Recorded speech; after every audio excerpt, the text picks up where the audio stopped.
C'est un monstre sacré des années 50-60 qui a ouvert des voies incroyables un peu partout dans le monde. Et du coup, comme j'ai vécu ça un peu, alors pas à ce niveau-là, mais je partais avec mon père en bivouac pendant 3 jours avec les piolets, les cordes. Ça m'a rappelé de très bons souvenirs et j'ai voulu en connaître un peu plus sur cet homme.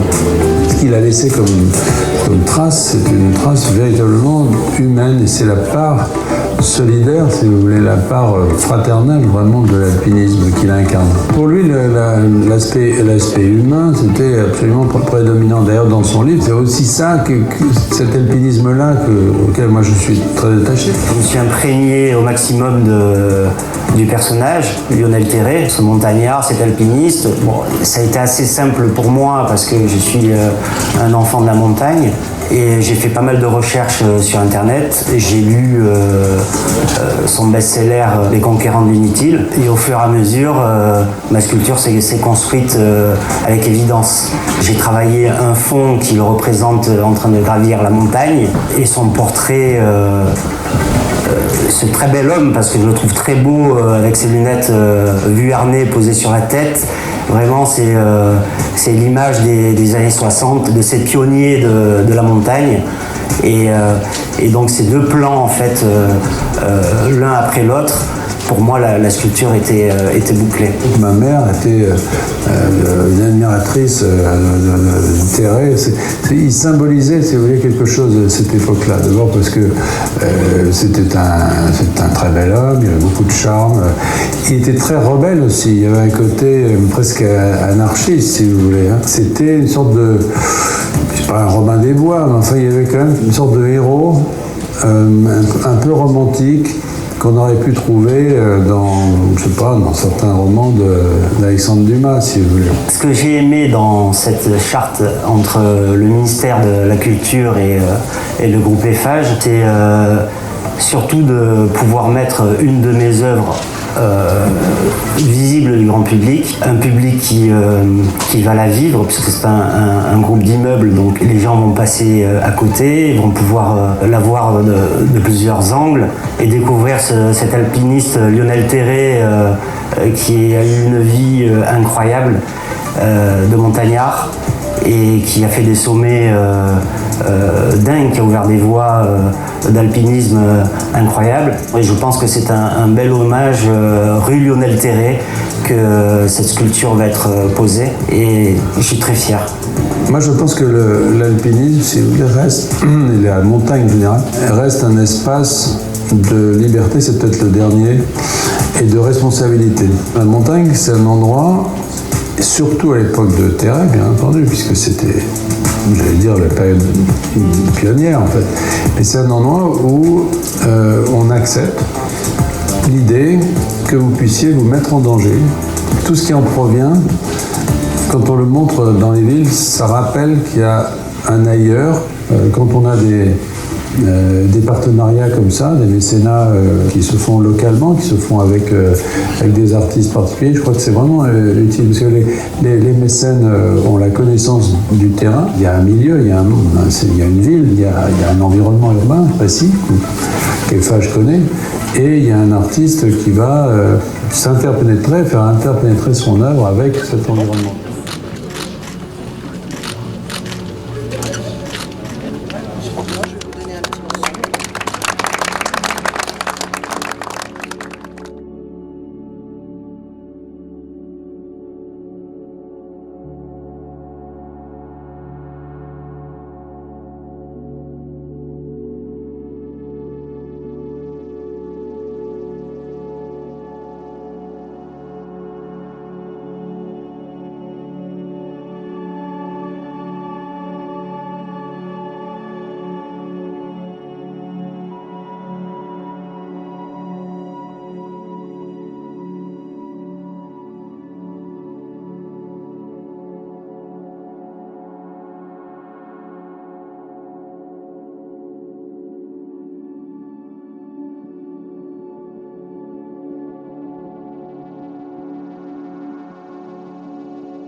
d'être parmi vous aujourd'hui pour l'inauguration de cette statue de Lionel Terray, ici à Rueil-Malmaison. Surtout, je me réjouis de voir que l'œuvre, le nom, les exploits de mon père se sont émancipés des territoires de l'alpinisme pour retentir dans toute la France. Le programme immobilier qui nous accueille, situé dans la rue Lionel Terray, a été érigé dans le respect de ce nom et abrite cette superbe statue qui le représente. L'achèvement de ce projet constitue une formidable occasion de célébrer sa mémoire. Il est la preuve que même plus de 50 ans après ses dernières ascensions, le nom de Lionel Terray est toujours ancré dans l'histoire et son héritage marque encore les esprits. Je remercie la commune de Rueil-Malmaison qui a autorisé ce projet et la société Eiffage qui l'a porté. Je suis d'autant plus touché que l'inauguration de la statue de mon père a lieu un 21 septembre. Vous savez peut-être que cette journée est effectuée d'un fardeau particulier pour mon frère et moi, Nicolas. En effet, c'est le 21 septembre 1965 que les corps de Lionel Terray et son dernier compagnon cordé Marc Martinetti ont été retrouvés au pied de la fissure en arc de cercle du Gerbier dans le massif du Vercors. Je vois dans ce hasard un signe, celui que mon père nous observe d'une manière ou d'une autre, veille, constate et nous remercie de l'honneur que nous lui faisons aujourd'hui à sa mémoire. Lionel Terray est un homme qui a indéniablement marqué l'histoire de l'alpinisme.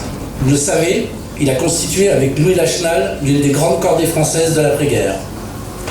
Les nombreuses expéditions auxquelles il a participé à travers le monde, je pense entre autres à celle de l'Annapurna, du Makalu, du Janu au Népal, du Fitzroy en Patagonie et encore du Mont Huntington en Alaska, ont permis d'apprivoiser un peu plus ce fabuleux terrain de jeu que constitue la haute montagne. Mon père disait d'ailleurs « Donner à un homme la joie d'escalader une cime que sans nous il pourrait atteindre m'a toujours paru être une œuvre de création, une réalisation tangible, et j'en éprouve le même plaisir qu'un artisan à réaliser un travail qu'il aime, voire un artiste à produire un chef-d'œuvre. La plus grande source d'inspiration de Lionel était les sommets qu'il prenait plaisir à gravir. Aux côtés de l'alpinisme, Lionel Terray était aussi un père aimant, droit et juste. Il a transmis à Nicolas et moi le goût de l'effort et un enseignement que j'applique encore aujourd'hui. Le bonheur se trouve dans les choses simples. En effet, si Lionel Terray était originaire d'une famille bourgeoise, il a rapidement choisi de braver le scepticisme familial pour embrasser la carrière d'alpinisme de haut niveau qui lui tendait les bras. Son attachement pour la montagne a été la source d'une vie humble et respectueuse de tout ce qui nous entoure, nous préexiste et nous dépasse. C'est sur le fondement de ces valeurs qu'il a partagé avec nous sa sagesse, nous a montré la voie Terray. Même après son départ en 65, j'ai persévéré dans la voie Terray. Chaque jour de ma vie, j'ai mis tout ce que mon père, au profit tout ce que mon père m'avait légué, sa force, son courage, sa passion, sa générosité. Il incarnait pour moi, comme beaucoup, un modèle. C'est une fierté de porter son nom et de m'adresser aujourd'hui comme son fils. Je renouvelle ma joie de rendre hommage à sa mémoire avec cette statue qui dévoile à quel point Lionel était une force de la nature. Je vous remercie. Bravo là. Un petit souvenir que j'ai en 2015, je suis parti en compagnie de ma femme en Amérique du Sud pendant quelques semaines. Et notre point d'orgue, c'était justement d'aller en Patagonie, aller randonner au pied de ces grands sites Torres del Paine, Cerro Torre et Fitzroy. Et un jour, donc, nous sommes arrivés au pied du Fitzroy, au lac de Los Tres. C'était une journée splendide comme aujourd'hui, pas de vent, alors que c'est très connu là-bas pour être un peu une région où on peut avoir les 4 saisons dans la même journée. Et après, des photos, l'émerveillement, une pause. Je ne sais pas ce qui m'a pris, mais il y avait un jeune guide argentin qui était là avec des clients qui l'avaient fait monter jusqu'au lac. Je suis allé le voir, et puis on a entamé une discussion, et je l'ai un petit peu questionné. Je lui ai dit, ah, c'est tout. Je sais qui c'est qui a fait la première. Oh, il m'a dit, c'est 2 Français dans Lionel Terray. Ah, je regarde, et je lui fais, moi je suis le fils de Lionel Terray. Et là, pendant quelques secondes, je sais pas, il s'est arrêté. Il respirait plus. Il m'a regardé. Et puis, subitement, il a lâché un cri du fond du cœur. En français, s'il vous plaît, il m'a dit Lionel Terray, c'est mon idole. Imaginez d'être là à ce moment précis, d'entendre ça au fin fond de la Patagonie. Alors, ça, c'était vraiment on veut dire, ouais, que ce jeune qui doit avoir à peine 30 ans, qui n'a jamais connu, qu'il avait connu par travers son livre ou par des autres guides, mais qui a grimpé donc aussi le Fitzroy, ça m'a vraiment, vraiment touché profondément. Tout ça pour dire que, même si sa vie terrestre a été très courte, 44 ans, comme c'était le maire de Rueil-Malmaison, eh bien, son aura a traversé le temps et on est là aujourd'hui, entre autres pour cet hommage, pour cette inauguration. Et je remercie au passage Monsieur Stéphane, voilà, et bravo aussi au discours de sa femme, bien sûr. Et ce papa, il avait consacré, ça c'est un titre que j'avais bien aimé, il a consacré sa vie à la montagne. Et j'ai le souvenir de sa femme qui était interviewée plusieurs années après sa mort. Et le journaliste lui posé une question bien précise. Il a dit, s'il devait choisir entre vous et la montagne, qu'est-ce qu'il aurait choisi? Et ma mère, je le revois, toute très lucide et d'un naturel. Marianne, c'était un personnage. Et elle a tout de suite dit, oh, ben, elle aurait choisi la montagne. Bonjour à tous, c'est un grand honneur pour la compagnie des guides de Chamonix, dont Lionel Terray a fait partie pendant de nombreuses années, d'être parmi vous aujourd'hui. Près de 60 ans après sa disparition sur une falaise du Vercors, Lionel Terray reste la figure emblématique par excellence de notre compagnie des guides, mais aussi des alpinistes en général. Ses exploits d'après-guerre avec Louis Lachenal, reprise des plus grandes ascensions de l'époque en des temps records, notamment la face nord de l'Eguerre et du Grand Joras, l'ont immédiatement fait rentrer dans le cercle des plus grands. Son rôle essentiel lors du sauvetage de la cordée Herzog-Lachenal sur l'Annapurna a révélé ses immenses talents. Puis ce sera la victoire sur le Macalus, 5e sommet du monde. Lionel est le premier homme à arriver sur le 5e sommet du monde. Ensuite, ce sera une formidable victoire sur le mont Janus. Le mont Janus, c'est pas un sommet de 8000 mètres, mais c'était de loin la plus difficile ascension entreprise ce jour-là en Himalaya. Et puis, comme on l'a rappelé, ses victoires dans les Andes, et puis ses expéditions en Himalaya. Il a aussi parcouru les Andes, et puis, comme ça a été rappelé, les plus hautes montagnes de l'Alaska.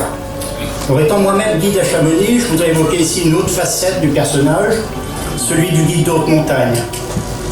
Car, tout comme ses amis Lachenal et Rébuffat, Terray entra à la compagnie des guides de Chamonix dès la réussite de son stage de guide. Comme tout un chacun, dès lors, Lionel Terray va devoir être guide, et pour cela, il fait comme tout un chacun, il est à la compagnie des guides, et il vient au tour de rôle chercher ses clients tous les soirs. Mais très très vite, bien sûr, ses talents se révèlent, et il devient guide de haute montagne et guide des plus grandes ascensions. Il trouvera là un nouveau challenge qui n'est pas pour lui déplaire. Contrairement aux grandes ascensions faites avec ses copains guides, où la responsabilité, les efforts sont partagés par la cordée, en plus, là, maintenant, c'est un nouveau challenge avec les clients. Non seulement le guide est seul responsable de tout, mais en plus, il doit aider, conseiller, soutenir moralement son compagnon de cordée. Dans son livre « Les conquérants de l'inutile », Terray décrit ainsi les qualités du guide, qui sont devenues une véritable charte pour nous autres de la compagnie des guides. Je n'oublie pas, quand nous avons de nouveaux titulaires qui rentrent à la compagnie des guides, de leur citer ce texte que je vous livre maintenant. Pour l'exercer convenablement, notre métier demande plus de qualité morale et intellectuelle que d'adresse et de force. Et cette primauté de l'esprit sur la matière en est toute sa noblesse.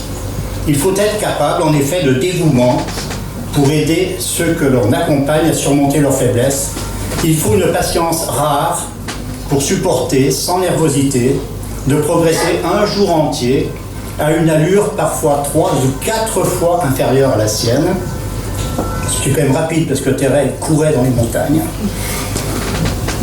De la psychologie pour aider moralement le client dans ses efforts et malgré la fatigue et le découragement, l'amener à poursuivre jusqu'au terme. Du courage, ensuite, pour accepter quotidiennement l'inévitable part de risque que comportent toutes les courses en montagne. Il faut aussi un goût de l'effort exceptionnel pour effectuer presque chaque jour des ascensions de souvent plus de 10 heures. Il faut aussi une grande ingéniosité pour éviter les pertes de temps et les efforts inutiles et pour combiner au mieux son emploi du temps lors de cette saison d'été où se passent la plupart des courses de montagne. Et de conclure, en exerçant cette profession, j'ai appris qu'il y a pour se dépasser d'autres chemins que celui des ascensions exceptionnelles. Celui-là, bien que plus austère et moins spectaculaire, me semble conduire vers la joie. Et voici donc le formidable héritage que nous a laissé Lionel Terray, nous autres guides de haute montagne, et dont les guides, en général, lui seront à jamais reconnaissants. Merci.